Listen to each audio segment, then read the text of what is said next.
makannya yang kita sukain tapi sedikit gitu. Nanti jadi yang pasien obesitas nggak balik lagi berat badannya. Jadi tuh kadang kalau obesitas, oh ini turunnya udah banyak, udah 6 kilo gitu 2 minggu kan cepat biasanya. Ya udah sekali sehari aja makan, itu biasanya berat badannya malah stuck. Yang nggak makan malah tidak turun berat badan. Gitu, biasanya. Jadi dok aku udah coba nggak makan semalam, nggak turun berat badannya biasanya. Harus teratur, malah obesitas lebih gampang, dia lebih teraturin makan, berhasil kok dietnya. Dan mindsetnya juga oke kan, dietnya jadi sehat, segar, oh iya turun gitu. Iya, itu yang bikin kayak diet tuh jadi stuck ya.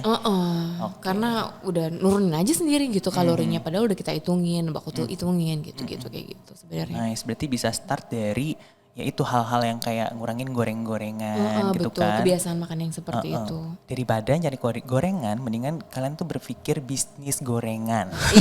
Ya. Bikin Lebih orang cuan. gendut nanti orang gendutnya ke aku terus bener. Kita muter di situ aja. Kita bikin ekosistemnya ya. Muter aja di situ simbiosis mutualisme. Jadi awalnya kita creating story dulu, berhasil karena gorengan, kita bisnis gorengan, orang-orang makan laku ke dapur. Berat badan naik, udah coba kurangin. Bagus banget ya, otak entrepreneur ya. Cuanpreneur. Nah ngomongin makanan, kira-kira makanan apa nih yang bisa menyebabkan ya kayak gitulah dok, kayak overweight jadinya gitu. Yang pertama tadi selain makanan berlemak itu makan yang sering tanpa kita rasa. Kadang itu pasien suka lupa. Teman-teman kita sendiri suka lupa. Kayaknya nggak makan nasi gitu. Tapi ternyata dia nonton Netflix dari jam 9 pagi Korea lah sampai jam 3 sore gitu ya. Nggak makan siang. Tapi yang dimakan chips, nachos, kentang goreng. Ngerasa musuhnya diet itu nasi. Padahal udah dietnya nggak makan nasi. Itu pasti berat badannya naik. Padahal kita nggak makan apapun di situ. Itu yang pertama. Lalu yang kedua minuman manis, kopi kekinian lah yang sekarang. Sebenarnya nggak apa-apa dikonsumsi, tapi ganti aja susunya yang non fat, susu tanpa lemak, itu kan banyak tuh, boleh. Terus tapi jangan susu full cream gitu, jadi numpuk aja dia di tubuh. Terus musuhnya diet itu gula, jadi nggak boleh pakai gula sama sekali, enggak, konsumsi aja. Nanti di craving gula malah nyari makanan yang lain gitu. Terus lalu makannya nggak teratur, jadi makannya cuma sehari sekali mie ayam, malamnya minum susu, udah minum kopi, udah selesai. Enggak, kok cuma makan sekali dok mie ayam doang gitu. Ya udah tuh naik aja tuh berat badan. Mie ayam doang sama gerobak-gerobaknya. Ya iyalah. Duduk aja di situ ya makannya. Ini semua dibongkar loh kesukaan aku semua loh ini ya. Aku tuh suka banget manis.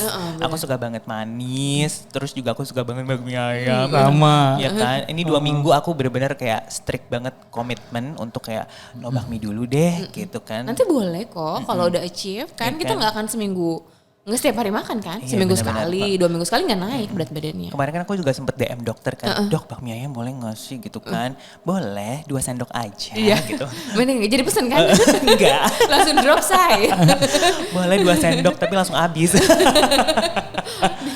Ya kan? Diambil full. Kalau Frans lebih ke asin-asin ya, savory ya. Iya, betul. Sama asin banget lah pokoknya. Asin dan minuman. Jujur boleh. Iya. Dan minuman alkohol. Ya kan? Kalau alkohol itu juga bisa bikin ya. Iya, alkohol yang kadar sukrosanya tinggi, yang kita pakai maraton aja nggak hilang gitu kan. Contohnya apa? Mas Frans suka lah itu. Bener. Itu kan menu yang itulah ya. Itu biasanya. Tapi kan ada alkohol lain yang batas minimum per weeknya ada yang 500 ml per week, yang batas ambang gulanya sangat rendah sekali. Gula sih nggak ada masalah, tapi kan ada yang tinggi sekali yang tidak bisa dipecah sebagai energi cepat gitu. Jadi ya udah berat badannya segitu atau bahkan naik walaupun nggak makan. Tapi kalau ada beberapa alkohol yang boleh kok. Oke. Nah kalau misalnya kayak contoh misalnya ada satu orang nih yang memang dia butuh nih untuk social drinker gitu kan. Nah itu kayak gimana ngatasinnya dong? Boleh, biasanya kalau misalnya social drinker kan biasanya meeting sambil minum ya. Ada klien gitu minum. Boleh misalnya wine gitu, yang paling medium wine lah. Ya paling cuma 1 sampai 2 gelas gitu. Terus ngobrol makannya sharing, makannya lebih on track lah gitu. Dengan porsi yang disediakan, tapi makanan di situ aja jadi nggak berasa diet banget gitu. Jadi nggak tersiksa. Asal ya jangan 1 botol aja, itu bos nggak apa-apa kok. Aman ya? Aman. Besok paginya kita olahraga lagi. Yang penting olahraga itu mesti di keep supaya berat badan kita tuh tetap segitu gitu. Atau bahkan turun. Gitu. Olahraga juga guys. Jadi ada Olahraga. diet plus olahraga juga. Olahraganya itu selalu di Paradigm Paradigm, Fitness. Ah. Tetap ya. Harus. Oke. Nah tadi kita udah ngomongin tadi orang yang buat obes. Terus kayak misalnya mengatasi personality yang mungkin butuh as a social drinker. Betul. Nah kalau misalkan kayak ini ibu-ibu nih biasanya after yang melahirkan itu kan biasanya mereka juga pasti kan ini ya gain weight gitu kan. Nah itu gimana dok? Karena kan kayak gimana ya mereka juga lagi menyusui mungkin gitu kan. Nah itu gimana caranya? Biasanya kalau misalnya peningkatan berat badannya misalnya 15 kg selama kehamilan. Setelah brojol gitu keluar anak gitu ya, tinggal sisa 8 kilo nih dok gitu misalnya. Ya sebenarnya kalau kayak bukan asumsi, kayak mitos. Jadi makan banyak, asik kenceng gitu biasanya. Itu yang jadi berat badannya naik. Ini habis melahirkan berat badannya naik. Padahal kita menyusui 15-20 menit aja kalorinya tuh bisa keluar 300 kilokalori. Makan yang teratur. Malah kalau menyusui harusnya lebih turun. Jadi makan yang teratur aja. Lalu tingkatkan asupan yang asam folatnya tinggi. Mau sayur-sayuran, mau protein hewani nabati, itu kan juga banyak asam folat. Jadi tuh yang asupan asam folatnya tinggi, makannya teratur, itu dia ASI tetap lancar, terus makan yang kita nikmatin enak, berat badannya turun. Jadi tuh kadang yang ngerasa makannya berat badannya naik, setiap lapar diikutin tapi makanannya GoFood apa pesan makan apa ya gitu, sebut merek. Jadi pesan makan apa ya online gitu, martabak gitu misalnya. Kenapa biar seneng gitu? Itu kan kayak mitosnya biar seneng aslinya lancar gitu. Enggak, padahal pola makan yang teratur, segala macam yang teratur 3 bulan. Kalau SC udah bisa mulai olahraga aja nggak ada masalah. Tidak mempengaruhi produksi ASI. Kelelahan olahraga pun tidak mempengaruhi produksi ASI. Yang mempengaruhi produksi ASI kalau kita olahraga kelelahan kita kesel. Sebenarnya emosional loh si produksi ASI itu. Kalau kita kesel dia nggak akan keluar. Kalau kita relax, enak, olahraga bikin seger, itu hasilnya lancar. Jadi itu yang berkembang sama ibu-ibu. Nanti kalau olahraga hasilnya jadi seret. Nanti kalau misalnya makannya kurang hasilnya seret. Enggak, makannya bagus, yang teratur sesuai olahraga, hasil lancar, produksi lancar, anak juga jadi lebih sehat kan. Iya, yang masuk lebih bagus benar. gitu. Ya justru overthinking yang bikin seret ya. Nah bikin seret banget. Jadi jangan overthinking ya Jangan buat bu overthinking. ibu ya. Ya, ibu Benar. yang lagi menyusui, sedang melahirkan, don't worry, be happy. Betul. Iya kan? Lo bisa langsing sendiri tuh. Oke. Nah terus kayak misalnya orang nih kayak misalnya lagi diet kan tadi kan dokter bilang kita harus bisa afirmasi diri sendiri. Betul. Nah jadi kayak gimana sih supaya kita tuh benar-benar punya awareness untuk bisa meningkatkan itu dia. Maksudnya kayak kita harus afirmasi diri kita gitu. Kita yang pertama kita mostly ya orang itu berkembang afirmasi ke dirinya itu nggak baik karena dengar-dengar. Yang pertama diet itu makanannya mesti hambar. Diet itu tadi yang paling sering makanya sering aku mention jumlah makanannya sedikit atau frekuensi makannya sekali sehari. Padahal belum tentu tubuhnya sensitif sama makanan yang sekali sehari. Terus lalu makanannya benar-benar tanpa rasa atau tanpa karbohidrat lah. Itu jadi kita mesti mengafirmasikan diri kalau makanan yang kita konsumsi itu tinggal diperbaiki aja. Jadi kita tahu nih yang nggak boleh apa, terus yang boleh tapi tidak terlalu banyak apa. Terus kita mesti merilekskan tubuh kita dengan olahraga. Itu paling penting sih buat saya. Dia tanpa olahraga, aku mah kayak misalnya gak biasa olahraga, yang penting 15 menit aja bergerak. Gak apa-apa kok, apa aja. Yang penting sih endorfinnya keluar, itu afirmasinya jadi bagus. Terus ya itu, lalu yang tadi yang aku ulang lagi dari pertama, yang makan harus hambar. Jadi tuh kadang orang datang atau pasien datang dengan keberhasilan merasa dietnya sudah berlangsung lama karena makanannya udah hambar. Aku padahal makannya udah nggak ada rasa dok, enggak. Jadi kita harus menikmati makanan yang kita makan. Jadi tinggal di sounding aja dok, tapi saya nggak suka yang ini, ganti aja yang kayak gini boleh nggak gitu bisa. Jadi nanti kalau udah nggak diet lagi akan kita pakai pola makan itu, pattern makan itu. Mungkin ya kalau weekend agak loss sedikit ya nggak ada masalah, tidak akan naik. Tubuh sudah beradaptasi. Jadi yang pertama yang butuh afirmasi diri, makanan harus enak. Aku selalu bilang makanan enak. Misalnya susah dok kerja gitu. Mau catering boleh nggak? Boleh. Nanti pertemuan berikutnya pasti aku nanya cateringnya enak nggak? Enggak, ganti yang lain yang enak gitu, yang yang kita suka. Terus jangan skip snacking. Kalau orang kantoran tuh kalau kita skip snacking atau kita nggak sempet lah bawa buah yang banyak gitu ya, biasanya teman-temannya pesan online makanan apa gitu, donat, dia ikutan. Au. Jadi itu penting, jam makan penting gitu. Iya. Gitu. Terus makannya teratur aja. Lalu yang terakhir nggak makan malam. Jadi kadang datang padahal udah nggak makan malam dok gitu. Padahal nggak ada hubungannya. Kalau makanan yang kita makan malam sesuai, jenisnya sesuai, komposisi tubuh kita sesuai, itu boleh nggak bikin naik. Bahkan dia mempercepat metabolisme jadi dibakar lebih cepat gitu. Bener loh. Gitu. Karena tuh aku juga makan malam. Iya. Iya gak sih? Makan malam. Iya benar.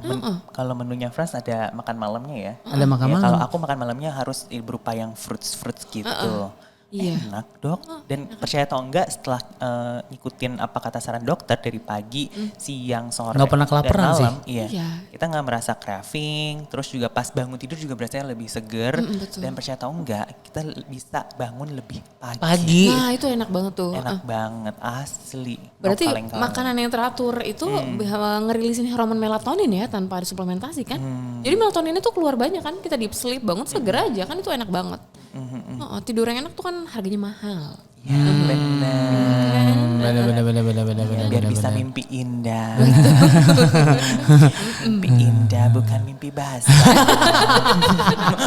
Itu juga gak apa-apa sih. Kehujanan kalau itu bocor. Bocor. Lagi mau musim hujan kebetulan. Ya mau masuk Oktober Masuk ini ya. Oktober, bener. Oke dok. Nah sekarang terakhir nih dok. Tips dari dokter untuk orang-orang yang baru mau mulai diet. Betul. Yang pertama, buat yang mau mulai diet, yang pertama itu mesti semangat. Jadi datang atau mesti benar-benar semangat. Datang dengan keadaan yang full. Jadi kalau datang ke dokter spesialis gizi manapun, datang harus dengan cangkir kosong. Ceritakan aja apapun, lalu yang diberikan informasi dituang. Jadi cangkirnya jangan isi, tapi dok kalau kayak gini tapi dok gitu, ikutin aja. Tapi tinggal kalau saya begini bisa nggak, tinggal dikomunikasikan. Yang pertama semangat itu. Semangat untuk sehat, bukan semangat untuk kurus. Lalu yang kedua niat. Kalau udah niatnya bulat, niat TK atau 2 bulat, mau berapapun yang dihasilkan setiap minggu, cuma 1 kilo, 1,5 kilo turunnya atau bahkan 2 kilo lebih gitu, itu kita akan puas sendiri. Jadi jangan cepat puas, jadi mesti niat juga gitu. Lalu yang ketiga, kita mesti tahu apa yang menyebabkan berat badan kita jadi meningkat. Kita mesti sadar sendiri, jangan denial gitu. Kadang enggak kok nggak makan gitu, tapi ternyata selipan-selipan makanannya banyak yang tidak diceritakan. Karena itu bisa kita modifikasi kok, jadi tidak tersiksa gitu. Iya. Dan yang paling penting adalah bergerak. Itu aku tuh selalu ngomong, karena aku suka olahraga.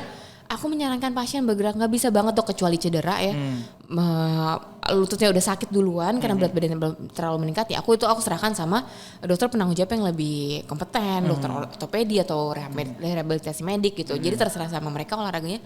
Tapi kalau kita masih bisa bergeraklah. Buat aku bergerak itu sangat penting, olahraga itu sangat penting. Jadi itu akan membantu. Nah itu afirmasinya jadi bagus, berat badannya jadi bagus. Dan jangan langsung push ikut orang-orang yang udah mau achieve 2 kilo di 2 kilo target, yang olahraganya udah cacis, sacet, makannya udah canggih. Jangan, kita mulai dari bertahap, sabar, pasti turun berat badan. Sehat juga, turun juga.